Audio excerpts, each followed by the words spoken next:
Hello to my beautiful Cancerians. This is Dr. Leona coming in for your weekly reading. This is what I'm calling the full moon series. This takes you from the 16th of February all the way to the 23rd, right up to where that full moon is going to be peaking for you all, my beautiful, beautiful Cancerians. It's peaking in Vedic Leo, tropical Virgo, but it's going to be in both signs, right? Because full moon is about 3 days. So basically you're going to have this beautiful full moon energy, and you are ruled by the moon. So this is a very important one. This moon is about mothers and fathers.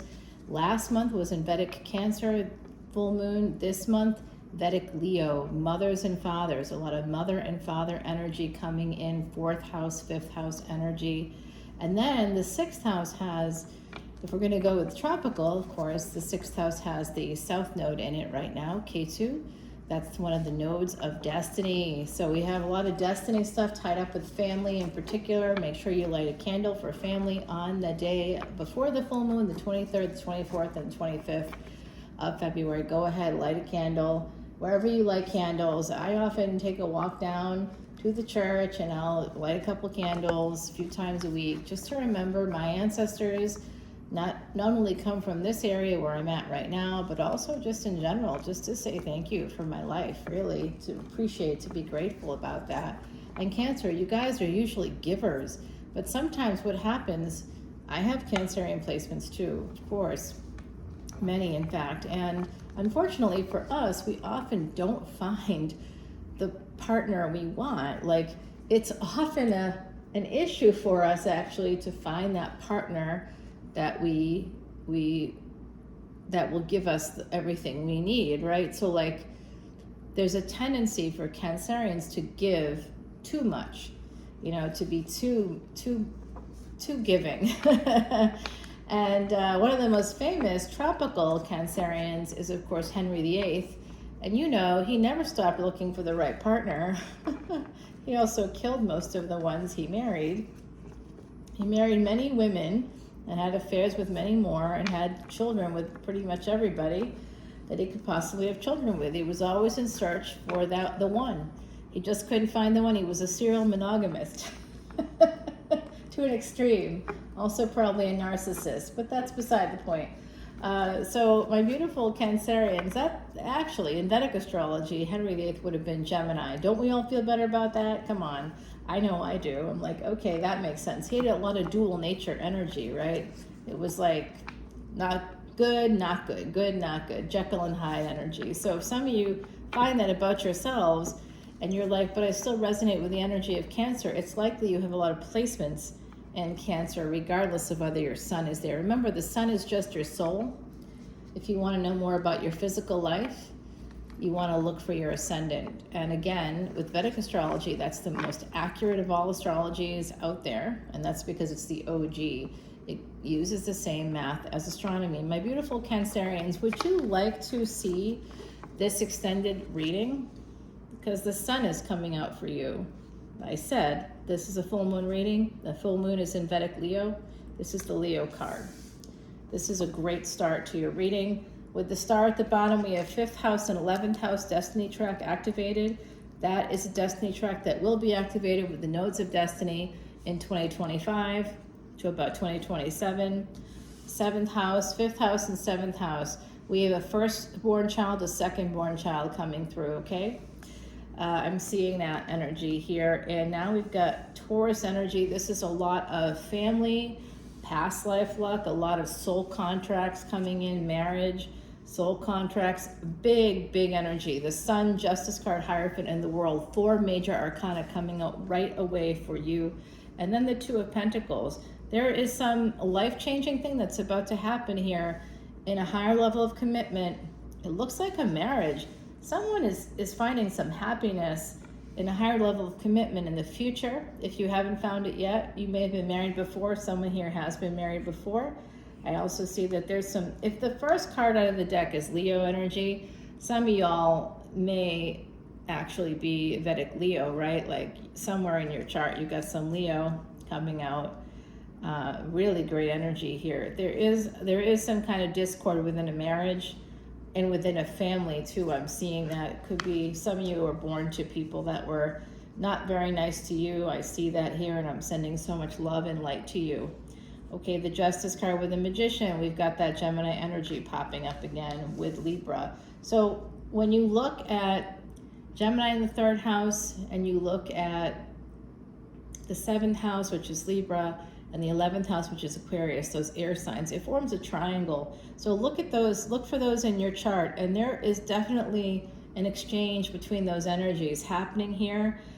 Certainly a lot of choices coming in. It could be, if you're a firstborn child yourself, you may have a lot of choices here. Someone may have taken some liberties. It looks like there could have been an affair, an emotional affair possibly, here within a marriage. I'm just sending everybody love and light no matter what's happening for you. There's some kind of, someone's trying to manifest change within a relationship. And I don't know if you're trying to make this better. Here is that full moon coming out. There's some struggle. It could be hidden. It could be hidden struggle within a marriage here, within a family too. Like, there's always stuff that happens behind closed doors for sure. I just think that someone here might be struggling mightily. Empress energy, more Taurian energy. It's also Leo energy because the Empress appears on the Strength card, a Leo card. Okay, so the camera might move just a teensy weensy bit here. I'm going to try to get this out of our way.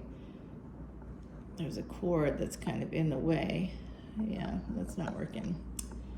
Well, let's see. We'll get it up there. Oh boy. You know what? It's not going to work.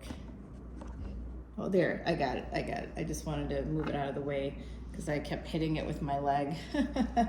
All right, with the star at the bottom, Aquarius energy coming in. Again, 5th and 11th house being activated here in this particular reading. That's Aquarius and Leo coming up. We do have the sun moving into Aquarius. That is happening the week of this reading, okay? So I know that's in Vedic Astrology or sidereal, okay? It's the same. We use the same mathematics as astronomers. All right, so that's where the planets actually are. That's why tropical astrology is considered a pseudoscience, because they use a different set of measurements based on fixed dates. But planets are not fixed, right? So we have this energy of temperance, and I'm not dissing tropical. I use that too because I feel it's relevant. If we live in the 21st century, then there has to be some acknowledgement of it. You will find that those things will be, oh guys, a drone is right outside my window. Oh, that's freaky. It's because of all the parades and stuff in my area at the moment. Okay, so there is an energy of new love coming in, possibly for somebody with Saggy placements. If you have those Saggy placements, someone is coming towards you, or somebody is coming towards you, or you're going towards someone that has Saggy placements. Here you go, Cancerian placements. This is going to go someplace very nice, very fun. Somebody here may be a Scorpio moon, possibly with the Cancer energy with this King of Cups. Very slow to come in this space. Okay. You know, you just kind of know, don't you? When you meet the one, you just kind of know, oh my giddy aunt, we've got the Emperor here coming in, Aries energy. I have to say this because you've got the Empress down here in this corner, the Sun in this corner, the World in this corner, Ace of Wands here, and we've got the Emperor, we've got the Wheel, the Moon. This is you got major arcanas down here and up here. The whole reading is loaded with major arcana.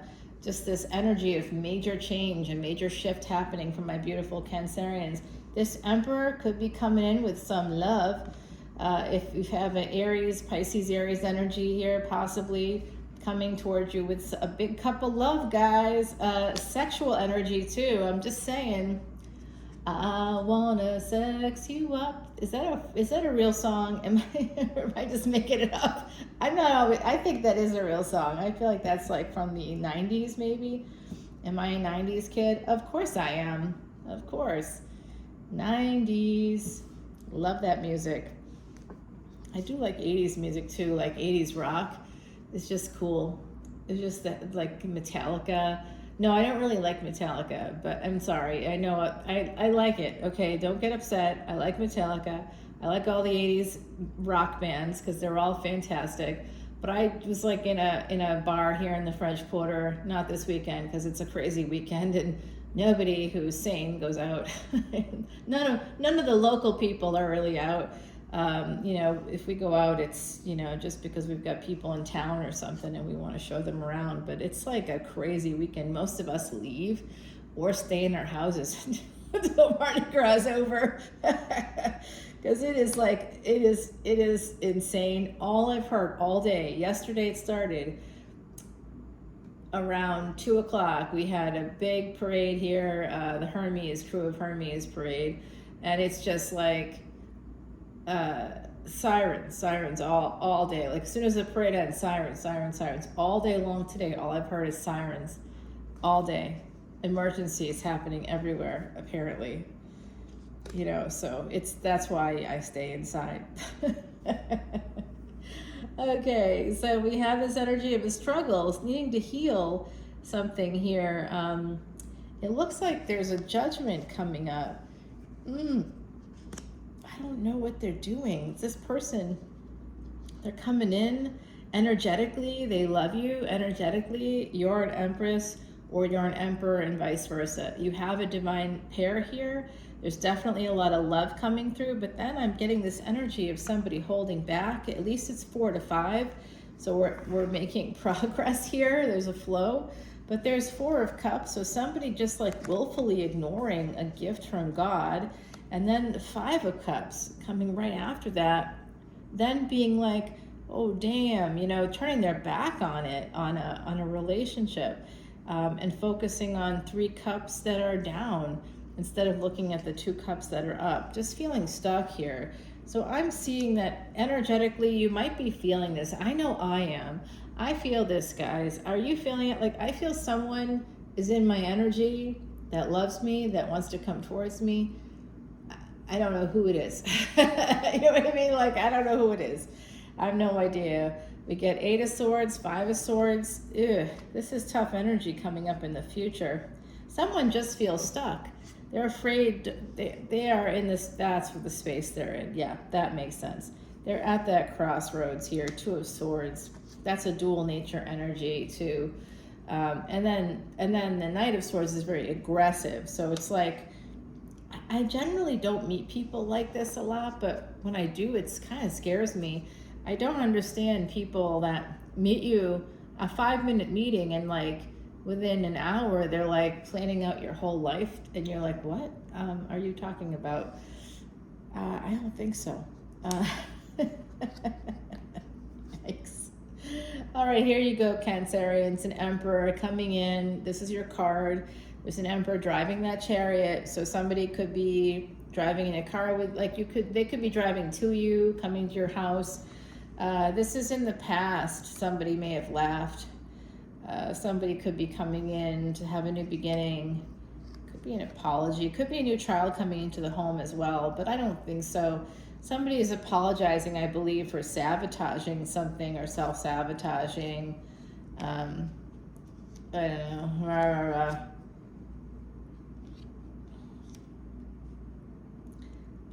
In the past, there was a King of Wands, Leo and Virgo energy popping up here. There's definitely a third party. So someone may be a player here. I don't know. There's now a King of Pentacles. You got 3 kings, and oftentimes in an emperor, but you also have this empress. So usually when there's an emperor, all 3 kings or 4 kings are the emperor. And when there's an empress, all 4 queens, any queens that come out are connected to that empress. So I think that all these kings are the same people, but it's possible that some of you could have a lot of people coming your way. Like if you lived in an area like this, literally all I have to do is walk out my door and walk not even 5 feet from my door and I can meet someone. It's like, if you live in a city like this, you never worry about meeting people, or you shouldn't really, because you can meet them at any time, any moment. There's just lots of opportunities. There's tourists that come in and out. There's a lot of business conferences. You meet tons of folks in this area. Yeah, no, it's a good city. It's one of the top cities to live in if you're single and ready to mingle. A lot of people meet during this time period too, during the Mardi Gras parades, like the 2 months of those parades. People will come into town with friends and they'll be running around and having a good time. And then, you know, they end up meeting somebody and during the parade season, and within a year or two, they're marrying and doing their second line down the street. They're not even from here and they're coming back to get married. You know, it's that kind of an energy here. There's a lot of romance that's possible in this space. 8th house energy, you can definitely have surprises in romance with sex and stuff here. So yeah, good times. And I do see that actually happening. I see there's a delay, possibly someone here, a karmic partner may have beaten someone up. I don't think that's literal. I think it's like emotional. Could be literal though, I suppose. I see somebody here with a bandage on their head. Somebody may have had craniotomy, some kind of aneurysm or a brain tumor or something that required stitches in their head. Someone may have a scar like that's covered by their hair. I also see an energy of somebody possibly walking here on crutches. Somebody could have injured themselves recently. Cancer, we have to be very careful with any Cancerian placements in our chart because we tend to not have, like, it's not known for being the healthiest of signs. So, you know, if you're like, well, I'm healthy as a horse, you're probably not a Cancer. You're probably not a Cancer. You could be a Cancer sun, but if you're tropical Cancer in the first 24 degrees, you're likely a Gemini. So it's a little different, isn't it? Your physical life is what really shows how hardy you are. But I know I've got a number of Cancerian placements, even though my Ascendant, thank God, I guess my Ascendant is what it is, because I don't think I would have survived otherwise. The Cancerian placement's not super helpful for me, as I'm a Cancer survivor. Yeah. Okay, so we have the truth coming out here about a karmic partner, or a karmic partner may be learning the truth about a betrayal. That's not positive, it's possible here. And yeah, I think so. Someone could be, there's also somebody writing to you. You might be getting some messages. There could be some messages that might be coming through. Again, I'm seeing some Pisces, Aries energy here. They are leaving a relationship. You might be hearing from them. They want a relationship with you possibly, or there's a relationship here that's caused someone a lot of pain. They could be ending that pain. Ending the third party situation has caused them a lot of distress. Someone here may have been part of a third party situation without knowing it, but there's a person here. There could have been a third party situation that may have recently ended on some level, and it's causing someone a lot of distress. They could be deciding to tell a karmic partner about this.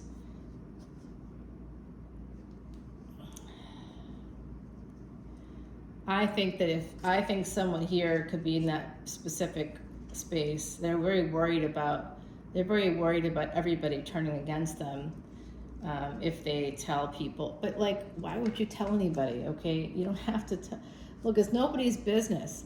If the President of the United States, aka Bill Clinton, was able to get a blowjob in the Oval Office and still remain in office, and like, you know, it's not our business, okay? I don't care what side of the political fence you're on.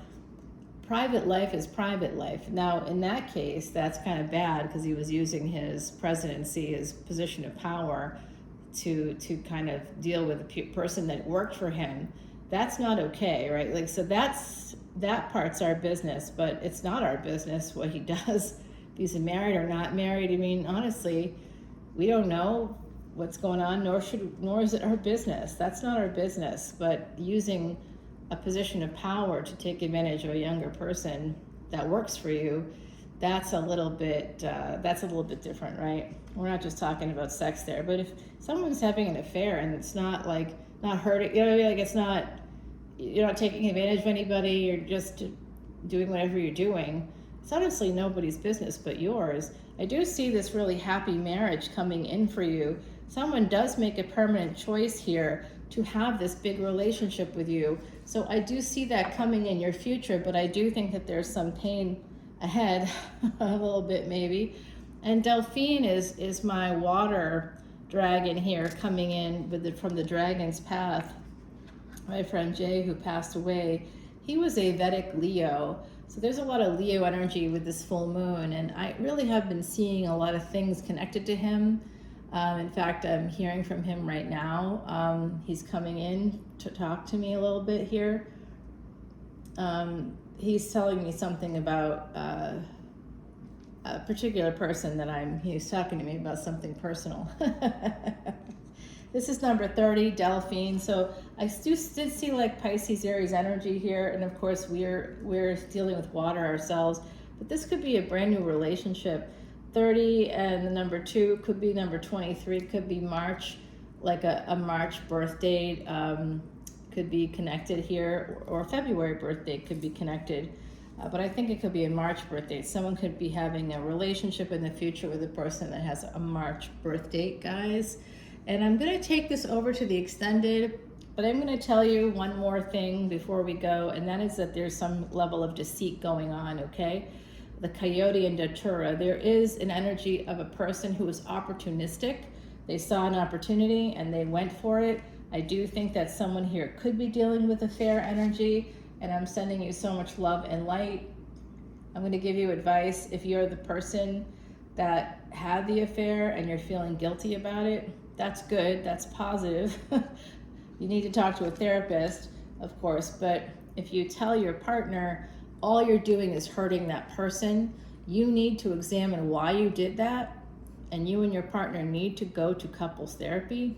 But I don't think, and I'm saying this from a clinical perspective too, although this is not professional advice, this channel is not about that, you're not paying me for that, but I just think people that confess that crime to their partner just want to be punished for the rest of their lives. They want to be exploited. They want their partners to take advantage of them. And they also want to hurt their partners. Some of them just want to destroy their partner. That's why they tell them that. They're hoping to hurt them.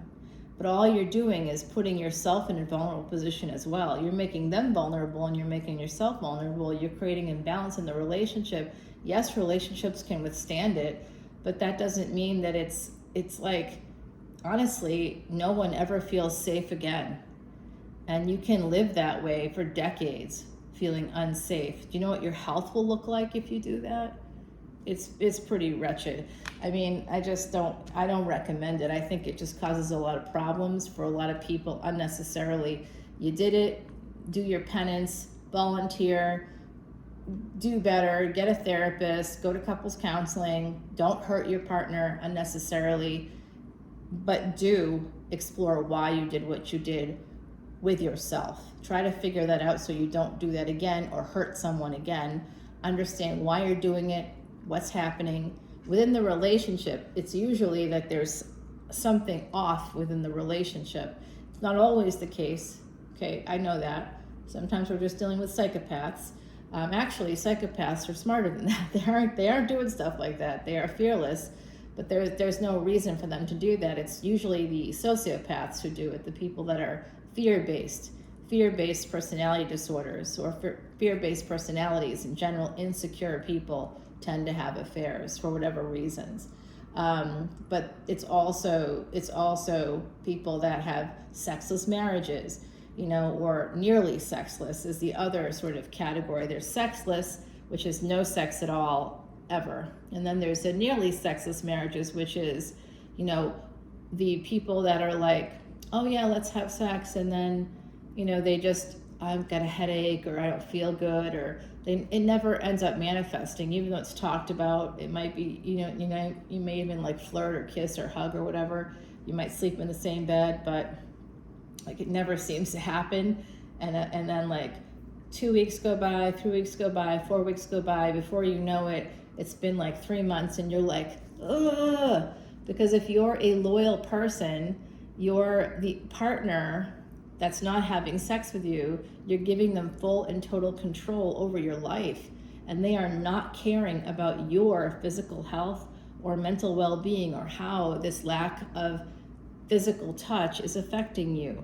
It's not about lust, people. Stop going into the religious aspects of it. If you want to do that, I can go there with you. The Christian Bible shows God giving us sex as a gift from God. It's a gift from God. It's sacred, right? So you're not supposed to deprive your spouse. That's one of the reasons that you can get divorced. There's only 2 reasons you can get divorced. And one of them is deprivation. The other one is, of course, having affairs. But the reason why deprivation is a reason to divorce is because it leads to affairs. That's literally in the Bible. We have a guidebook. We have an instruction manual. It's just been translated by humans in different ways without looking at the actual text, and with instead of creating this. But Jesus said no divorce. Yes, Jesus said no divorce. Of course, Jesus said no divorce. He was coming from a Roman perspective where divorce was common. Remember, Israel, Judea, what is today Gaza, Palestine, those areas were under Roman rule. Romans could divorce their wives because they wouldn't have any more children. They divorced. It was common at that time. And so you have to think about that context. When Jesus said, just don't be divorcing people willy-nilly here, that's like not okay. He was making a commentary on the culture of the time.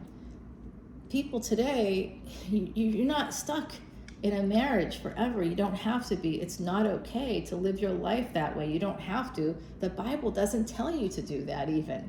Old Testament, it's completely fine. And of course there's reasons for it, right? Again, the reasons have to be, they can't just be because, you feel like it.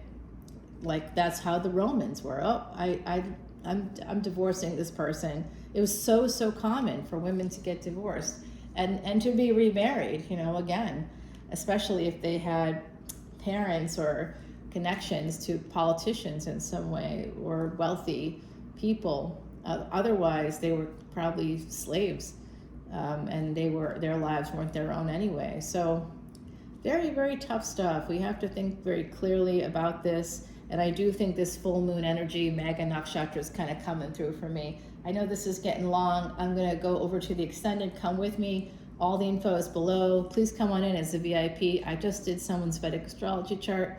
It came out brilliantly, I think, and I gave them a lot of insights. And I was even able to give them a little bit of a personal reading because it's so close to their birthday. So guys, come on in to Patreon and get all the benefits for very little money, literally pennies per extended video and unlimited extendeds. When you work out, if you were to divide the $10 bill and 10 cents that you would drop to see every individual sign, all the extendeds for every individual sign I post here, it is literally free. You're just paying a fee to access the site. You're not paying for the videos at all. And you don't have 72-hour access. You have unlimited access. You can look at a video at 3 o'clock in the morning, 10 days from now, 60 days from now, 100 days from now, 2 years from now. You want to come back to this very extended video? You can. You can be like, I think I remember something from that. I want to go look at it. So please come to Patreon. It is the best value in tarot, and I stand by that. I guarantee it. Anybody else? Sure, you're going to find $3.99 for one video. If you were to spend $3.99 times the 1,600 plus videos that I have on my site, do you know how much money you would be spending? Okay, you can see all that for a $10 bill today. There's no one out there that does this, okay? No one. This is the best value, and they certainly don't give you the knowledge. They don't have the experience. I have over 16 years experience as a Vedic astrologer. I have people coming in, celebrities, politicians, financial people, different CEOs coming in looking for advice. So please come over to Patreon. I'm happy to do this. I want people post-pandemic to be able to take control of their lives, and how you do that is by taking control of your chart. So take advantage of that 12/12 for VIPs. That gets you the free Vedic astrology chart and consultation, and then you can kind of go from there. Come on in. The water is fine, Cancer. I know you like water. I'll see you soon. Bye now.